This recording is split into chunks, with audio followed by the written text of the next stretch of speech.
ایک دفعہ کا ذکر ہے کہ موسم گرما کی ایک دوپہر سورج اپنی پوری آب و تاب سے چمک رہا تھا۔ ہر طرف شدید گرمی اور لو چل رہی تھی۔ ایک کوا پیاس کی شدت سے نڈھال ہو کر پانی کی تلاش میں ادھر ادھر اڑ رہا تھا۔ پانی کی تلاش۔ کوا اڑتے اڑتے ایک باغ میں پہنچا۔ وہاں اسے ایک گھڑا نظر آیا۔ وہ خوشی سے پھولے نہ سمایا اور فوراً گھڑے کے پاس جا پہنچا تاکہ اپنی پیاس بجھا سکے۔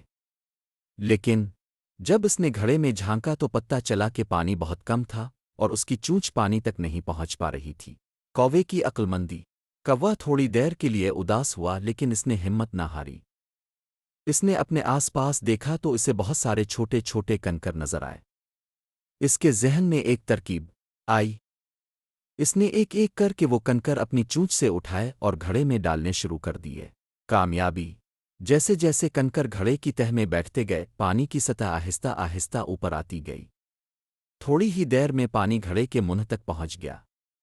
کوے نے جی بھر کر پانی پیا اور اللہ کا شکر ادا کرتے ہوئے خوشی خوشی وہاں سے اڑ گیا۔